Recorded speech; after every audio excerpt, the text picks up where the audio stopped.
Hey guys, today we're doing pet portraits, um, and I've chosen to use a photograph I took of Max and Hopper, our terriers that we adopted some years back.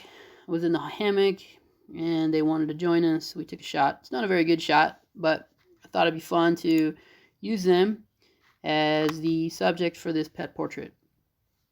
You should have a digital camera at home, and I want you to take a picture or find a picture that exists of a pet you know, whether you have it or a friend has it, family member has a pet you know. Maybe it's a previous pet in your life. You want to do a little tribute to him. And go ahead and find that reference and start blocking it in. The dog in the front here is Max, and the one in the back is Hopper. And I'm doing Max's face first. I am doing a simple polygon that I feel like matches his head. Again, I'm careful to make sure that the head, the top of the head, the top of the where the eyes go through, even the top of the nose and the chin are all parallel. And I want to find what I'm trying to do as I carve around is I'm doing a few things. One is I'm trying to get the general shape of the head. I tilted the photograph to make him a little bit more dynamic, a little bit more of that sort of curious dog head tilt in the drawing. But I really want to find quickly, after I get that outline, where are the eyes? Because if the eyes are too high or too low, it can look weird. Pet portraits are a lot easier than people portraits. The human face is the hardest thing to draw, in my opinion. It's so demanding because of the subtleties and facial expressions. But dogs, especially these hairy guys, have so much hair that really I just want to make sure I get the general proportions right. And that is going to be the nose, the mouth, and where are the eyes. And these eyes are hiding behind hair. So I have put in the nose, and I'm kind of blocking in the general shapes of hair up to where I think the eyes are. The eyes, like people, if you follow the corner of the mouth, the corner of the nose straight up on that perpendicular line for the center of the head, will be the insides of the eyes. And then that's my first guess as to where the eyes are. This isn't a good photo. I mean, it's a cute photo, but the lighting on it's pretty bad. If you haven't taken a photo of your pet yet, I would really try to find a shot of them or take a photo of them where the light is coming at them from the side or maybe slightly in front of them so that you have better shadows. But I like this photo, and I thought it would be neat to do it in pen and ink. I like pen and ink a lot. I like brush pens. I'll be using one of the brush pens that I have, the Pentel Pocket brush pen, and then a couple of other pens I have, Microns that I use, and a white Jellyroll. But before I get that far, I want to make sure I get the general shapes in. At this point, I'm wondering and hoping I can get the shadow at the top of the head. That there's the highlight, I should say, at the top of the head.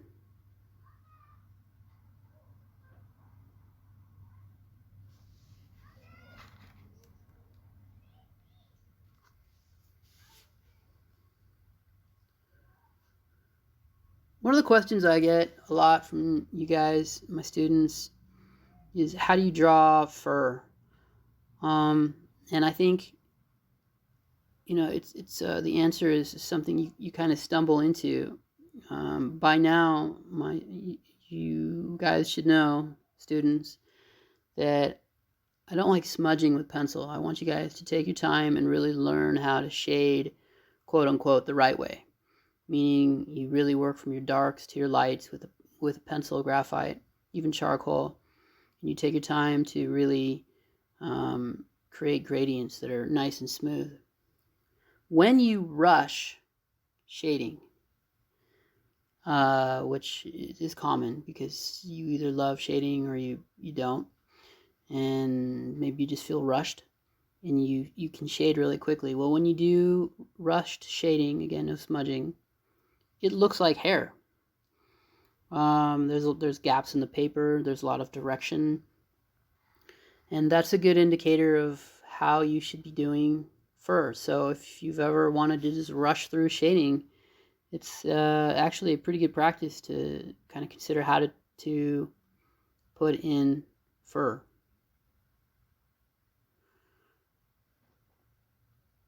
You want to follow the direction of the hairs when you shade.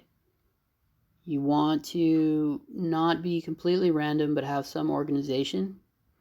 I tend to use similar parallel-like strokes in sweeps of 3 or 5, maybe 7, and then I'll change the direction so that it's not too symmetrical. And hair is random, unless you put a huge amount of gel in your hair or your pet's hair, which is kind of weird, but some people do it. Hair is going to be random. In this photo, the top of their heads it was a windy day. Sun was going down, it was getting cold, the wind was kicking up, and you can see it. The top of their head, the hair is starting to jump around, flail around. So they're still going to be randoms, but I'm still trying to look for the organization of how that hair lies on the face. And this is one of the dog tags we have on our guys. Since Max is in the front, I'm going to put Max on there, and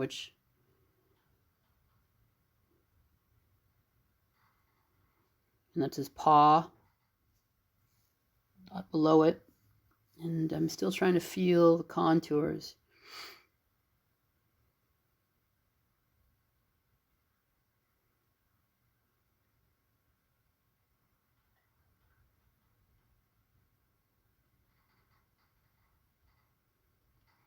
I see his fur is sort of long triangles. So I sweep back and forth and make long triangles, and you can curve them because if you can control your pencil and well enough, then use your curved lines here a little bit so that you can get that feel of the hair as it flows. There's the outline of his body, and the right shoulder, and then there's the left shoulder as it comes down. And I'm pretty happy with that block in. I've got the major shapes in. Now I'm going to get the background guy in. I'm going to put Hopper in, and comparatively measuring, he is further away. And I like that angle, so I'm going to give him a bit more of a head tilt.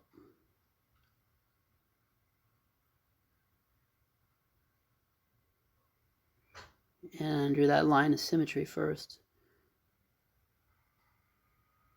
That's where I think the center of the face is right down the middle of the eyes and the nose. They were looking right at me when we took that photo.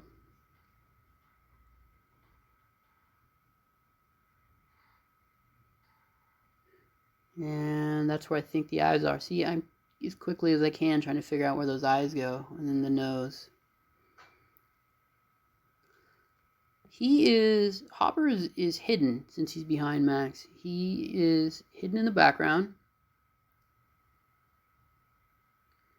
And if I look at the photograph, I can see that a lot of the eye and the nose, almost all the nose, is covered by Max's hair in front. But you take artistic liberties, and I don't want to hide too much, otherwise it'll just be this sort of random collection of lines. I want him to have structure, so you have to know when to take that creative license, and when you're doing even something literal, and say, oh, I need to make this a little bit more apparent. Because what looks good in a photograph may not translate well to your drawing. And I'm lowering Max's eyes. They seemed a little too high to me. I'm putting in the highlights.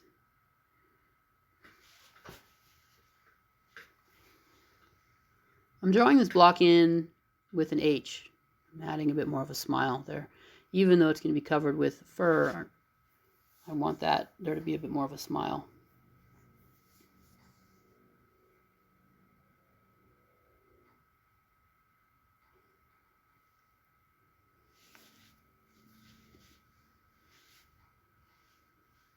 And there's Hopper's shoulder. And I'm at this point debating on what I'm going to do, and I decided I'd change it. It's not where the hammock is in the photograph, but I thought it'd be more interesting if they were pulling it down. It doesn't even have to be a hammock. It could be something more kind of designerly, like the two of them aren't, maybe they're hungry and they're opening up a bag of food. But they're definitely there, curious, and looking at getting into whatever is in front of them.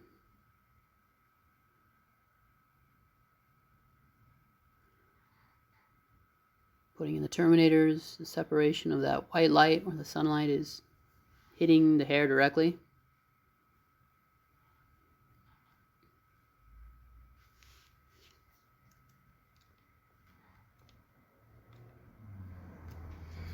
And that's pretty good. I think I'm about done here with lock-in.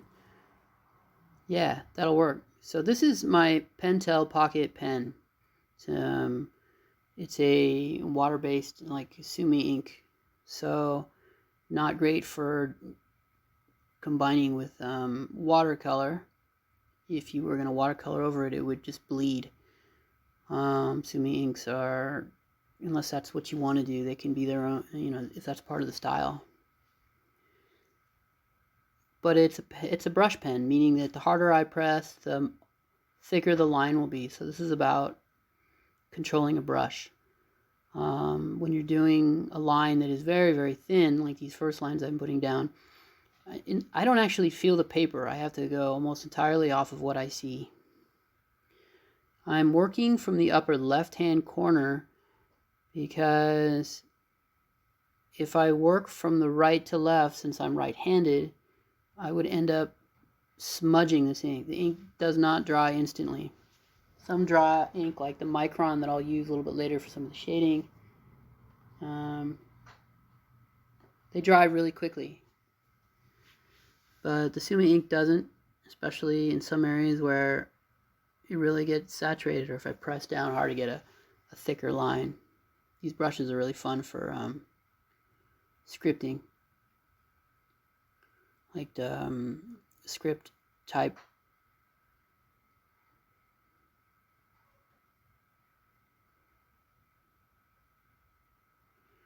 I'm getting the eyes in, leaving the bit of hair sticking out in front of it.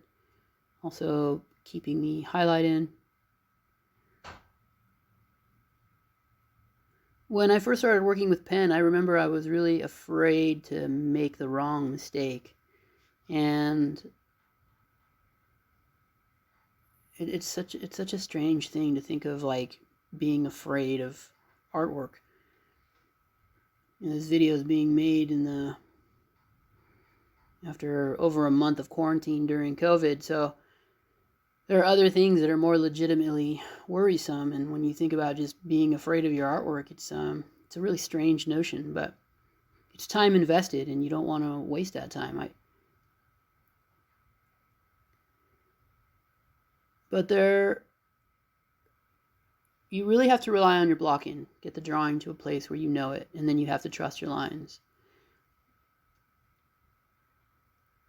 And I'm going to make mistakes. And there's going to be areas that don't look good, and I'm going to have to work on it. And I have to remember, more than just working with a pen, there's elements of composition that will help me and influence me. So there's a really thick line. The harder I press, that brush pen really thickens out that line. And working now into the Max's face in the foreground.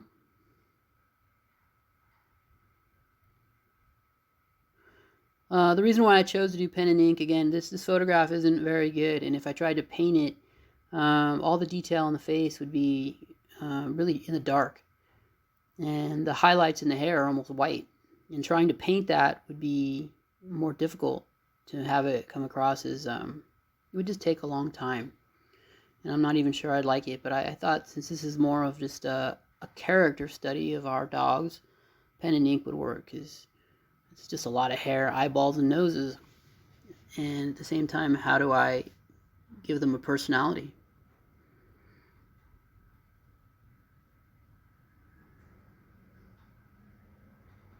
Get the chin in, falling around the ear. If I end up drawing too fast with this brush pen, the ink doesn't come out fast enough and it creates almost like a dry brush dragging effect, which I like. If I go really slow like that, it lays down a really dark black, which of course is great for the eye. And it makes them pop right out. Elements of composition, really dark objects next to white objects make them appear darker.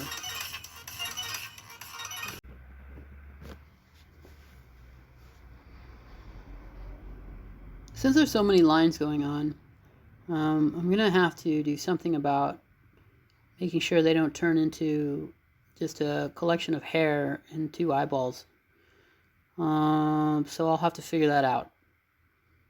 Now I'm putting in Max's nose. Sorry, my face is somewhat in the frame here.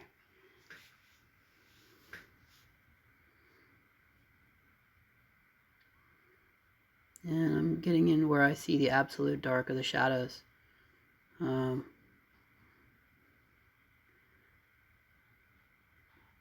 This is done on the left page, the back of one of my paintings, the left side of my sketchbook.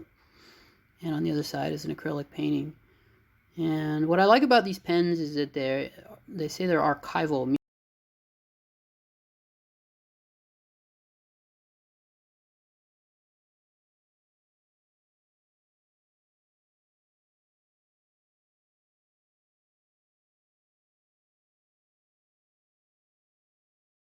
Archival ink is what you want to use so that it doesn't bleed through your pages.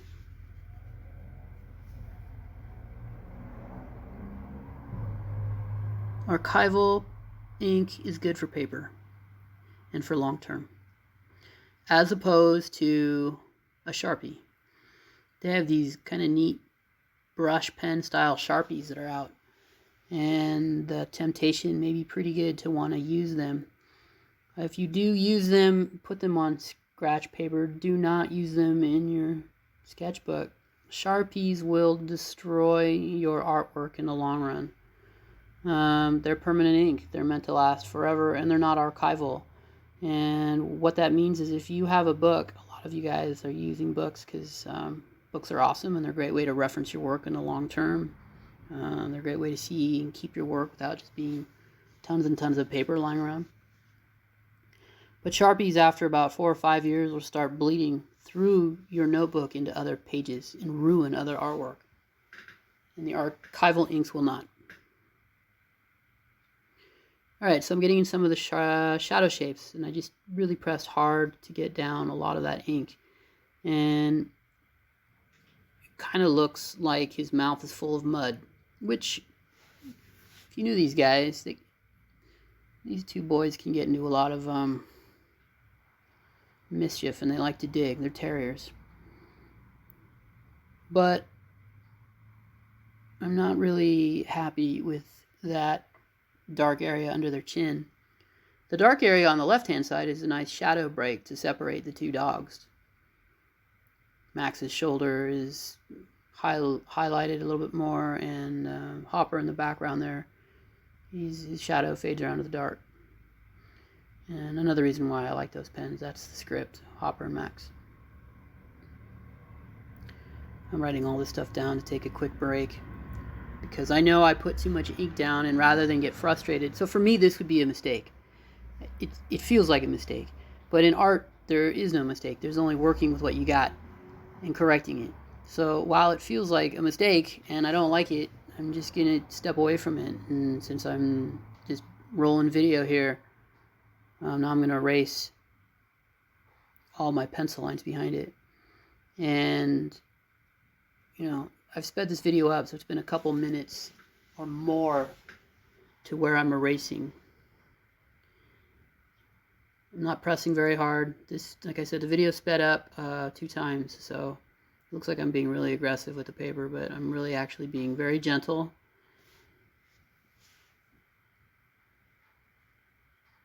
Treating the paper with care.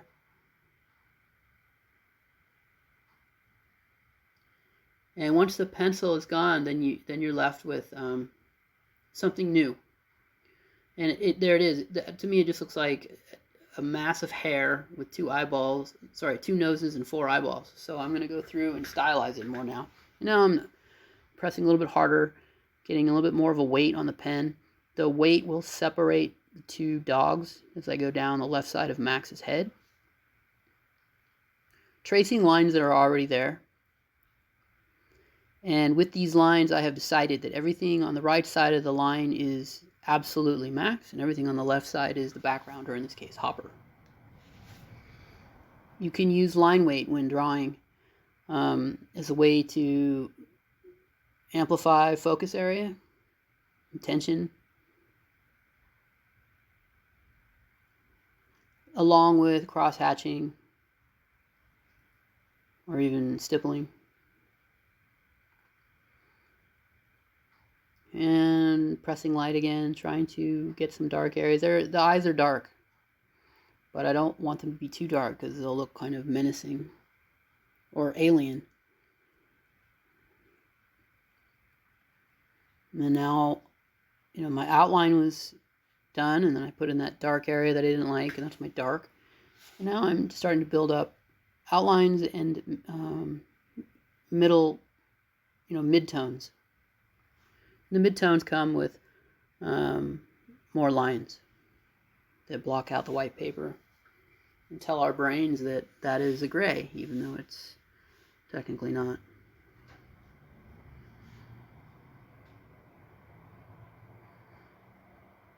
So varied thickness on the nose.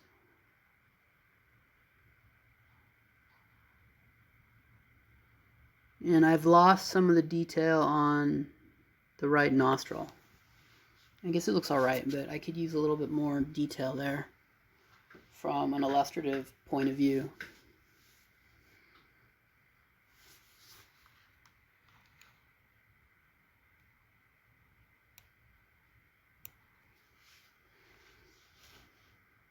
And defining a little bit more of the fur. See, in the photograph, the tops of their heads are very bright, and the rest of their faces are a little bit darker than the mid-tone, 50% gray. So I'm trying to add a little bit more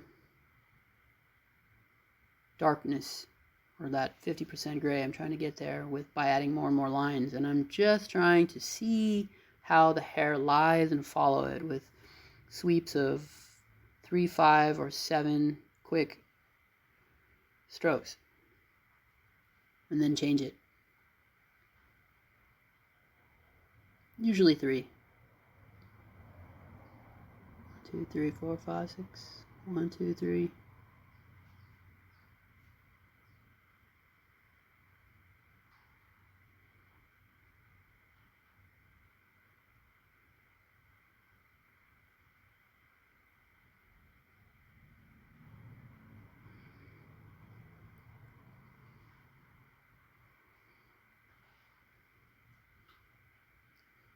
As with any medium, the pen will offer the ability to have different types of style. You can do things that are very literal and very sort of kind of rigid, especially good for architecture or structures that have a lot of like made of stone or concrete. Or you can wave and stylize your pen and ink so that it looks more impressionistic, stylistic, wavy. And since there's so much hair here, I think I'm even making it feel a little bit more shaggy compared to the photograph. But the photograph is going to disappear, and when someone opens up my sketchbook and they see these guys, I want them to go, oh yeah, those are your dogs. I suppose a victory would be, oh yeah, that's a dog. And not like, say, a portrait.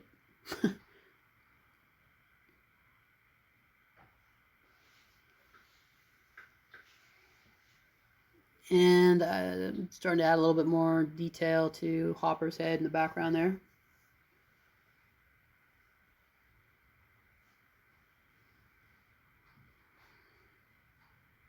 So these pens, these Pentel Pocket brush pens are really cool. You can get them jetpens.com or on Amazon, or just go pick one up at your, order one from Blick or your local art store. And they have refillable cartridges in them.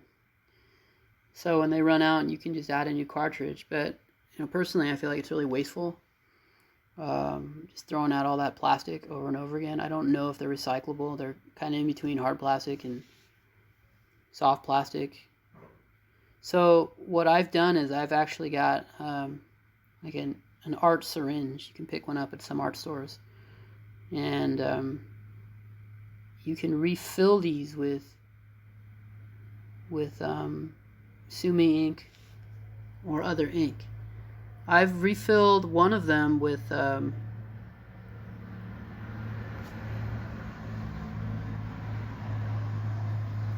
India ink, but I read somewhere that that's not good to mix it. Like once it starts with Sumi ink, don't add India ink because it can hurt the brushes. But anyway you look at it, it's about, for me, it's about recycling and not feeling like I'm wasting too much. Okay, so I'm at a point where I need a little bit more control in the shading, so I've moved to a 03 Micron pen. Microns are permanent ink. They're India ink, archival India ink. So these are great to work with in terms of like watercolor. If you wanted to draw something in pencil, outline it, and then add color, watercolor to it. But they're also just great to use, so I'm using it to shade, because I'm not going to add color to this drawing. And again, it's just following the contour of the hair as it lays, as I see in the photograph, over the brow, over the top, and just a few random hairs. Hopper and Max are brothers, but Hopper's hair is much finer and gets matted easier, so he has more random hairs, whereas Max has a bit more like oily hair. Not like a golden retriever, not that oily, but it lays a little bit more. It's thicker too, so there's a different consistency, and it's something I think about as I'm trying to put in the pen and ink, because how do you draw that? And really, I just try to, if I'm drawing something new that I don't know, I try to, like I'm an author, I try to think of words to describe it, like I just did and told you, and then I try to draw it. And the oily skin tends to group better, and I see it as triangles, and it has a little bit more weight to it, so there's going to be more shadows, as opposed to Hopper's hair that's more airy and sort of light and easily messed up with breeze.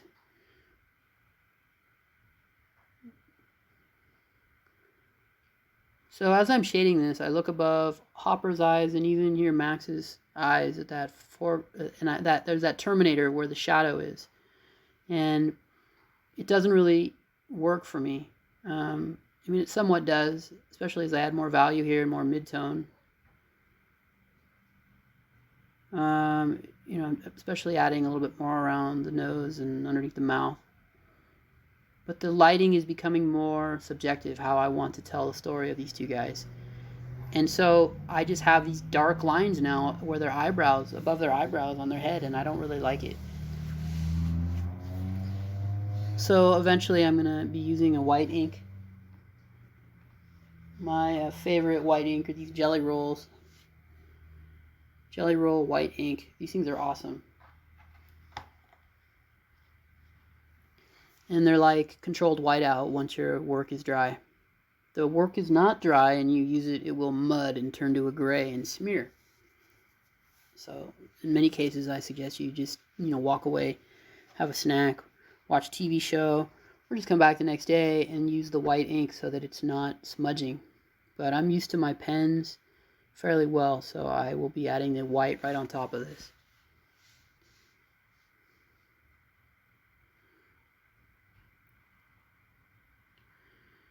How do you get good at cross-hatching?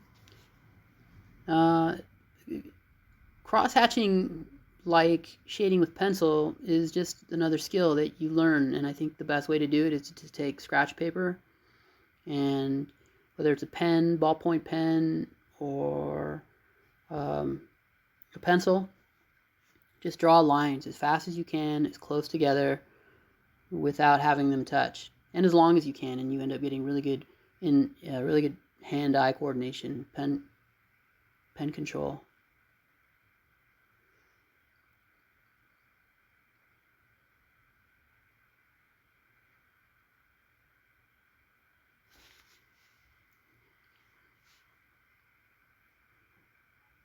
I like how Max looks in the front here. There's still a bit of, yeah, it's way too dark in the top of Hopper's head. I'm going to add a little bit more detail to try and maybe soften that by adding sort of more lines and cross-hatching.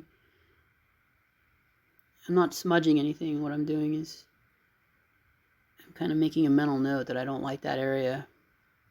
It looks like I'm smudging, but... Okay, so now I'm testing that it's dry.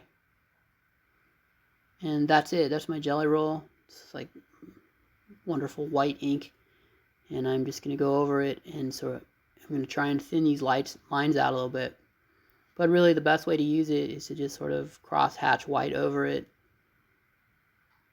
I shouldn't say the best way. You're going to find your own ways to use it, but it is like awesome. Since you can't erase pen, you do have a Jellyroll, and it'll act like an eraser. I'm going to boost the highlights. I'm going to reclaim some of the lost areas in the nose.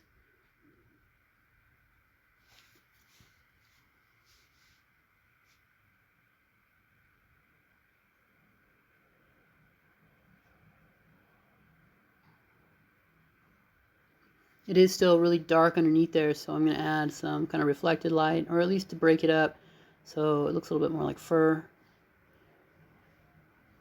And that looks a lot better to me.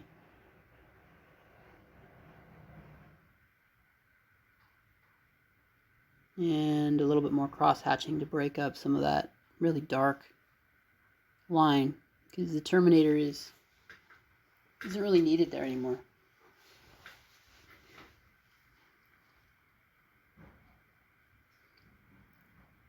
Feeling pretty good about it. The question is, when am I done? How do you know you're done with your work?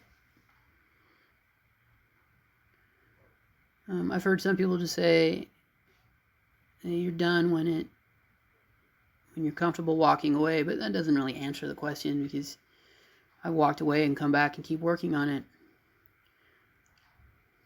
Somebody told me once that you should consider it like when you're happy with it and you stared at it and you've looked at it, once you put your signature on it, you're basically done. And you may do a little bit more touch up here and there, but that's about it. So there's the final drawing. Hopper Max, pen and ink, brush pen tutorial. Thanks for watching, guys. I look forward to seeing your work. Take care. Thanks for watching.